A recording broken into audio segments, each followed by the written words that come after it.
ஜெய் மகாகாளி. கணவன் மனைவி ஒற்றுமை அதிகரிக்க, பிரிந்து போன கணவன் மனைவி சேர, கணவன் மனைவிக்குள்ள பாசமும் புரிதலும் அதிகரிக்க மீனாட்சி திருக்கல்யாணம் நடைபெறக்கூடிய அந்த அன்னைக்கு, அதாவது 28/4/2026 சித்திரை 15 செவ்வாய்க்கிழமை இரவு 9 மணிக்கு மேலே 10 மணிக்குள்ள இதை செய்யணும். என்ன செய்கிறீங்கன்னா, உங்கள் வீட்டு பூஜையில் 2 விளக்கு ஏற்றுங்க. அந்த 2 விளக்குமே வடக்கு திசை நோக்கி எரியட்டும். அந்த விளக்கில் நெய் ஊற்றி அதற்கு முன்பாக ஏதாவது பழங்களை நெய்வேத்தியம் வச்சுக்கோங்க. இந்த 2 விளக்கு ஏற்றது எதுக்காக அப்படின்னா, கணவன் மனைவி ஒற்றுமையை குறிக்கும் தாந்திரிக குறியீடு இது. எனவே 2 விளக்குகள் வைத்துக் கொள்ளுங்கள்.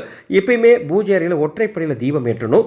இந்த அன்னைக்கு மட்டும் இந்த 2 விளக்கு வைத்து ஓம் ஸ்ரீம் ஹ்ரீம் மீனாட்சி தேவி வசி வசி, டிஸ்கிரிப்ஷன் பாக்ஸில் டைப் பண்ணி கொடுத்துருக்கேன் அந்த மந்திரம். இந்த மந்திரத்தை 27 முறை சொல்லிட்டு மீனாட்சி அம்மனை மனதார பிரார்த்தனை பண்ணிட்டு இந்த வழிபாட்டை நிறைவு பண்ணிக்கோங்க. ஒரு 10 நிமிஷம் கழிச்சு அந்த விளக்குகளை குளிர் வச்சிருங்க. எவர் ஒருவர் மீனாட்சி திருக்கல்யாண நாளில் இந்த சூட்சம தாந்திரிக வழிபாடு செய்கிறாரோ அவர் குடும்பத்தில் ஒற்றுமை அதிகரிக்கும். இந்த செய்தியை உங்களுக்கு தெரிந்தவர்களுக்கு பகிர்ந்து கொள்ளுங்கள்.